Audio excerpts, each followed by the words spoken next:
Right guys, time for another RLR beer shot. For this one we go to Coyhaique, Chile and Patagonia, Chile, another beer from the wonderful Cerveza Hudson. This one is the Irish Stout coming in at 6% ABV, and I have to say this beer is really nicely done.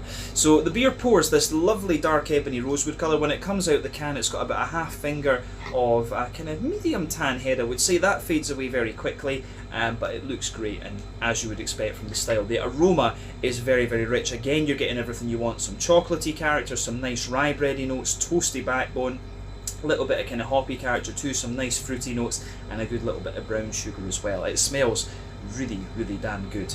But flavour wise, the backbone of this beer, you've got a toasty bit of kind of rye bready bread crust there. It shows you a little bit more of a roasty black malty character the more that you go into it. There's a little bit of woodiness in there. You've got some cracker, you've got a layer of rye bready character, then a layer of wholemeal brown bready character, and a layer of an almost chocolate sponge type flavour in there. So very, very layered beer in the middle of the palate, and you get some nuttiness out of the beer into the aftertaste as well. Above that you get the chocolatey side of the beer, so further back on the palate it's got more of a kind of, you know, 70% cocoa chocolate, but as you move further forward it's maybe going to be 50% cocoa chocolate, so you're still getting that nice dark chocolatey note out of it. You've got roasty caramel on top of that, then a sweet oily caramel in the dead centre of your palate, and that is of course the alcohol coming out of the back of the beer.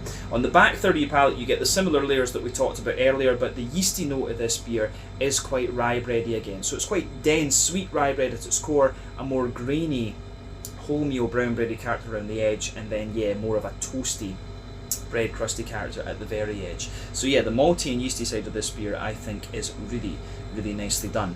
In terms of the hoppy side of things, nice little bit of earthiness in the back corners of the palate which lingers there, a bit woody and herbal as you come further forward. As you reach the front corners of the palate it's a little bit more sort of floral and aromatic I would say, but round the front curve of the tongue it's just that little bit lighter and more grassy I would say. But yeah, fruity side of this beer is quite interesting, a little bit sharper and kind of raisiny when you take it in, but yeah, you've got some juicy plum in there, a little bit of sultana underneath, some fig as you reach the middle of the front third of your palate, and then yeah, you've got that black curranty and blackberry character in there, so it gives you everything you would want from the style. Mouthfeel wise I would say mid-bodied, very, very clean water in this one, so it's a little bit oily and slick, maybe about 40 or 50 IBU, something like that in this one from the malt base and from the hoppy side of things. But yeah, lovely beer. This one gives you everything you'd want from the style. So yeah, this was the Irish Stout, 6% ABV from Cerveza Hudson in Coyhaique, Chile and Patagonia. Give it a go and see what you think. Slanjut, skål, cheers and salut.